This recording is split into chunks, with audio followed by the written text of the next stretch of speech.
Segundo a Direção-Geral da Saúde, 1 em cada 3 portugueses morre de uma doença cardiovascular. É a principal causa de morte em Portugal, fazendo 35 mil vítimas por ano. Colocar a doença cardiovascular no topo da agenda é fundamental.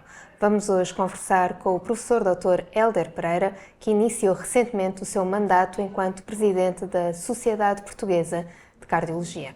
Começo por perguntar quais são as suas prioridades para o biênio 2023-2025. A Sociedade Portuguesa de Cardiologia é uma sociedade científica, portanto, que funciona com base nos seus grupos de estudos, associações especializadas, revistas portuguesas de cardiologia, congresso, etc. Mas para os nossos principais eixos estratégicos são 4. Um é o ensino, o segundo é a investigação, depois a abertura à comunidade, trabalhar com a comunidade, com a literacia em saúde e, finalmente, como disse, pôr as doenças cardiovasculares no topo da agenda. São estes os 4 eixos estratégicos para os próximos 2 anos.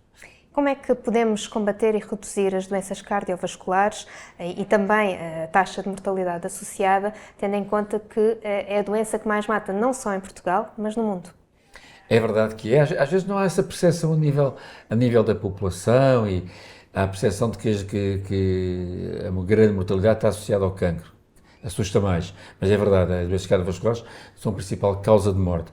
Isso passa por um grande leque, passa pela medicina tradicional que nós temos, da curativa e de diagnóstico das doenças cardiovasculares, mas também é muito importante e a sociedade tem que estar atenta a isso, à prevenção e à reabilitação. E na prevenção é algo muito, e a própria reabilitação, algo muito, um vasto leque, como disse, importante, a literacia em saúde, a divulgação das doenças cardiovasculares, desde logo aos mais novos e a toda a população em geral. Portanto, é um leque muito grande de ações que passam não só pelos médicos, pelos profissionais de saúde, mas pela população, pela tutela, enfim, pela sociedade em geral. A falta de literacia em saúde, associada a hábitos menos saudáveis, como uma alimentação inadequada ou a falta de exercício físico, são fatores que contribuem muito para o aumento das doenças cardiovasculares? É verdade. Vou fazer aqui um parênteses. Dentro da literacia, há um aspecto muito importante que nos temos dedicado nos últimos anos, que é em relação às síndromes coronárias agudas, isto é, à doença das coronárias, ao infarto, mais precisamente ao infarto do miocárdio, que é importante que as pessoas reconheçam os sintomas e saibam o que fazer no caso do infarto, isto é, como é que vão pedir ajuda e quais são os sintomas do infarto. Mas isto é um foco muito importante porque salva vidas. Depois temos um leque muito alargado de ensinamentos, de formação, que de uma forma geral os média têm feito e de alguma maneira as pessoas conhecem, mas depois a dificuldade é pôr na prática. E nomeadamente isto em relação ao estilo de vida. Depois em relação à própria farmacologia, à própria adesão às terapêuticas, também é um aspecto importante, nomeadamente atualmente com as novas formas de aprendermos coisas, que é através da internet, é positivo e também tem sido negativo. Há muitas mensagens negativas que fazem com que a própria população tenha, por vezes, mensagens contraditórias e que não ajudam ao tratamento e à prevenção da doença. No fundo, os riscos da desinformação. O risco da desinformação, exatamente. Falava há pouco da importância de sensibilizar os jovens. Que estratégias ou que abordagens é que prevê implementar? Eu penso que a nível das escolas seria importante que o Ministério da Saúde introduzir programas específicos de literacia em saúde e, em particular, por exemplo, no suporte básico de vida e no uso dos DAEs, dos desfibrilhadores. Por exemplo, seria importante porque isso seria uma forma de reduzir a morte súbita pré-hospitalar, que é um problema e que tem vindo a melhorar agora com a divulgação dos desfibrilhadores, mas que podemos fazer muito mais nesse aspecto. E depois, em geral, a formação em geral para as doenças cardiovasculares e para a prevenção. Passa também esta sensibilização dos jovens, por exemplo, chegar até eles nas escolas, através das plataformas digitais que eles tanto usam? Sim, se forem bem utilizadas, evidentemente que sim, é uma forma de chegar perto deles muito fácil. Uh, Penso que sim, a resposta é sim, claro que sim. Que peço-lhe que me faça aqui um balanço da atividade, da investigação em Portugal no âmbito das doenças cardiovasculares. Nós, a Sociedade Portuguesa de Cardiologia é uma sociedade científica e das mais prestigiadas a nível nacional, creio eu, e que tem uma atividade científica bastante, digamos, poderosa.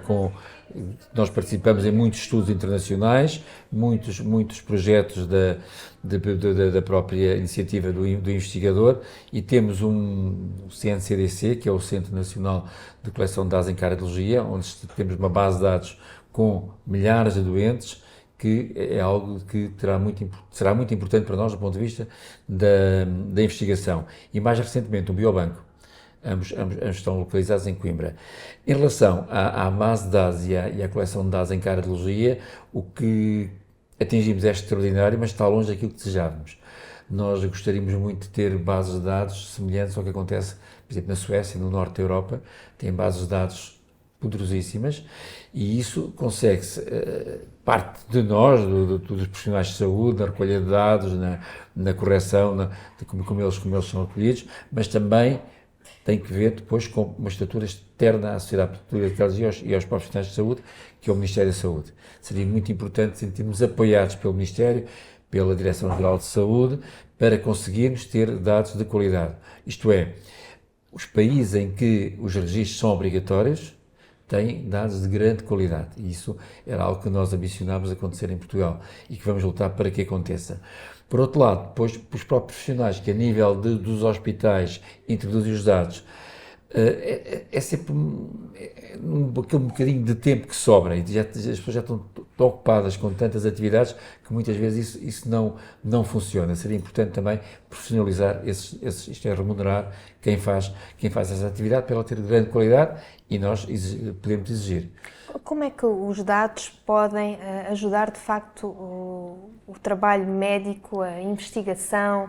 Que conclusões é que podem permitir tirar, que podem, de facto, ter um contributo para a saúde? Tem dois aspectos. Um é, se nós não soubermos o que fazemos, também os problemas não existem, não é? Nós só sabemos que existem os problemas, que existem dificuldades, se tivermos dados. Em muitos casos, não temos. Por outro lado, a possibilidade de podermos fazer investigação a partir daí.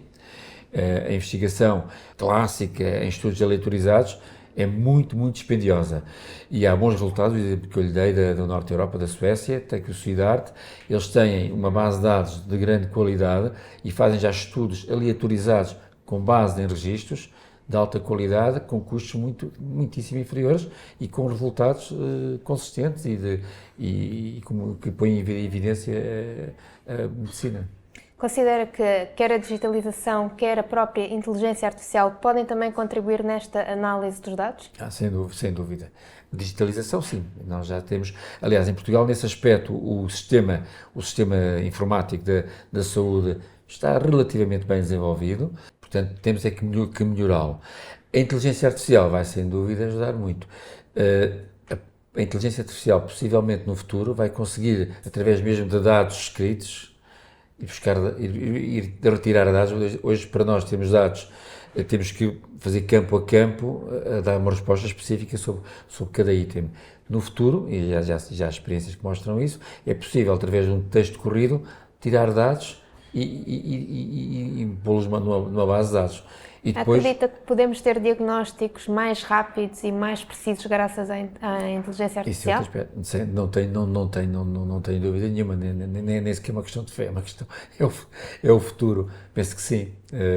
A inteligência artificial vai conjugar os nossos dados, a nossa história, a história dos nossos familiares, até lá introduzirmos esses dados da nossa genética, os nossos comportamentos, através de gadgets ligados que estão, neste momento já temos a frequência cardíaca e podemos ter muito mais, consegue fazer julgar isso tudo, comparar com milhares e milhões de dados de outros indivíduos e fazer previsões e diagnosticar, etc. Não tenho dúvida nenhuma nisso. De alguma forma vai também permitir aqui agilizar alguns procedimentos de saúde? vai no dia. Não substituindo os médicos, nem os profissionais de saúde. Sim, não substitui, mas vai fazer uma parte importante. Por exemplo, estou convencido que métodos de diagnóstico, por exemplo, de imagem, vai conseguir fazer melhor, com menos erro, mais rápido, do que o ser humano. Não tenho dúvidas quanto a isso. Está otimista. Sou otimista. Agora, isso tem coisas boas e coisas más, evidentemente, ao saber muito sobre todos nós, e como é que esses dados são guardados, qual é o sigilo disso, não é? Como é que, nomeadamente, sei lá, seguros, por exemplo, que vão saber muito mais, vai saber muito mais sobre nós, os próprios empregadores, há uma série de problemas, mas pronto, se olharmos para os benefícios em termos de saúde, em termos de tratamento, etc., acho que sim, e é inevitável, não podemos parar o vento com as mãos. Que novas terapêuticas e meios de diagnóstico é que sente que têm contribuído para reduzir as doenças cardiovasculares? Bom, no âmbito das doenças cardiovasculares, podemos dividir em duas partes. Uma, a farmacologia, os fármacos clássicos que têm evoluído, na nossa área, recentemente, na diabetes, na insuficiência cardíaca, medicamentos inovadores extraordinários, nas doenças do miocárdio, etc. Depois temos os biológicos, que já estão também, que já estão presentes e que são, de facto, uma inovação extraordinária, com resultados extraordinários, e já a começar, e no futuro, certamente também a nível da genética. Portanto, isso é uma evolução que vai ser extraordinária e vamos conseguir tratar muito mais precocemente, de maneira mais eficaz, as terapêuticas. Do outro lado, os dispositivos médicos também têm evoluído muito, na minha área, por exemplo, não só na doença das coronárias, mas agora na doença estrutural. As válvulas cardíacas, poder implantar válvulas de forma percutânea, portanto, sem ter que abrir o peito, e muitas outras intervenções estruturais que se conseguem fazer, minimamente invasivas, que de facto tem sido uma evolução extraordinária. Quando falamos aqui de fármacos inovadores, falamos obviamente da indústria farmacêutica, do seu papel. Como é que vê o contributo que a indústria farmacêutica pode dar nesta área? Bom, a indústria farmacêutica dá um contributo através da inovação dos novos fármacos, tratando doentes, dando possibilidades a patologias que há pouco tempo nós não imaginávamos que se conseguisse melhorar a vida e melhorar o prognóstico e reduzir a mortalidade. É extraordinário. Eu dei-lhe o exemplo da insuficiência cardíaca e também das doenças do miocárdio, que são assim os mais recentes, também nos lípidos. Têm surgido fármacos altamente eficazes com redução da morbilidade e da mortalidade e melhoria da qualidade de vida. E deixe-me que lhe diga que a maior parte dos países, mas falando de Portugal, a indústria farmacêutica, para o bem e para o mal, é quem tem ajudado na formação médica pós-graduada. Tem tido um peso muito grande. Está satisfeito com o acesso da população em geral em Portugal, quer às novas terapias, quer aos dispositivos médicos? Há uma equidade? É assim, posso ver o copo meio cheio, meio vazio. Eu faço parte de um grupo global para tratamento do infarto do miocárdio e que, de facto, nós temos reuniões com países dos vários continentes e, de facto, aquilo que nós temos na Europa é extraordinário em termos de tratamento e de acesso, e Portugal é um exemplo disso, é extraordinário. E é altamente preocupante, por exemplo, o que se passa em África, em que o acesso é praticamente nulo. Se olhar unicamente para Portugal no contexto europeu, não há equidade. Não há equidade porque o acesso que um português que vive em Lisboa, Porto ou Coimbra tem aos cuidados não é de maneira nenhuma igual aos que vivem no interior, de forma alguma. E isso é preocupante. Mesmo no âmbito da cardiologia, até aos início dos anos 90 do século passado, divergia de alguma forma do que se passava na Europa. E nessa altura começou a haver uma convergência na formação e na disponibilidade de equipamentos e algum equilíbrio. Neste momento estamos a divergir não só no desequilíbrio entre interior e exterior, como um desequilíbrio em relação aos países europeus. Deixe-me dizer, por exemplo, a tecnologia pesada de imagiologia tem cada vez um papel maior, mais relevante na cardiologia, nomeadamente o TAC e a ressonância magnética. Neste momento, nós mesmo nos hospitais centrais, o acesso é muito restrito. A porta de entrada para o diagnóstico da doença coronária crónica, da doença das artérias coronárias, neste momento é o TAC. Nós temos, por exemplo, aqui no meu hospital, tenho um acesso de mínimo. Tem listas de espera para o TAC, os doentes no exterior não têm acesso, praticamente não está disponível. Portanto, isso é algo que é importante olharmos para isto e, como digo, pôr no topo da agenda as doenças cardiovasculares, porque é importante haver esse acesso. Quando falamos aqui da importância da equidade em Portugal, que papel é que também tem o Infarmed? Um aspecto muito positivo é que temos acesso em Portugal aos fármacos mais inovadores. Aspecto negativo, por vezes tardiamente. Portanto, a aprovação de muitos fármacos é tardia face ao que, por exemplo, acontece em muitos países da Europa, e depois há também, mesmo a nível das comissões de farmácia, não há equidade, há comissões de farmácia que aprovam muito rapidamente, outras que aprovam de uma forma muito lenta, e isto faz com que um doente do hospital A tenha acesso à inovação e o do hospital B possa não ter. Isso é algo que penso que devia de ser corrigido. Nomeadamente, mesmo a nível de, digamos que, normas de orientação, por vezes as guidelines põem um determinado padrão, o Infarmed por vezes põe um padrão superior, enfim. Eu isso aí aceito que haja uma avaliação de custo e efetividade, nós temos que saber como é que estamos, mas depois a seguir a própria Comissão de Farmácia acaba por também pôr os seus limites, que não são sempre iguais. E de facto é positivo, de facto, termos acesso, porque no fundo acabamos por ter, o acesso é muito tardio. Os doentes portugueses, por vezes, têm acesso muito tardio à inovação. Precisamos de uma entidade reguladora rigorosa, sim, mas menos burocrática? Se quer que se me pergunta porque é que isto acontece, não sei. Francamente, não sei. Que há um atraso importante, e que era importante corrigir, sim. Esse atraso tem um impacto na vida das pessoas. Se nós temos fármacos que de facto melhoram a qualidade de vida das pessoas, melhoram o prognóstico e, em última análise, reduzem a mortalidade, se as pessoas não têm acesso a ele, evidentemente que sim. E pior ainda, se de uma região tem, outro não tem, ou de um hospital tem, outro não tem, isso então acho que não é aceitável. É uma das preocupações também do seu mandato, esta sensibilização que é necessário fazer, nomeadamente junto de quem tem o poder de decidir. Temos que fazer, nomeadamente, há vários aspectos que, como disse, há muitos aspectos positivos, mas há aspectos que temos que melhorar. Por exemplo, no campo, a hipertensão arterial tem uma enorme prevalência, a medicina geral e familiar não tem acesso a um instrumento básico que é o MAPA, a medição ambulatória da pressão arterial. A insuficiência cardíaca, o diagnóstico é necessário, o NT-proBNP, que é uma análise que também não é comparticipada. A doença valvular cada vez é mais prevalente, com o envelhecimento da população, o Doppler não é comparticipado no Sistema Nacional de Saúde.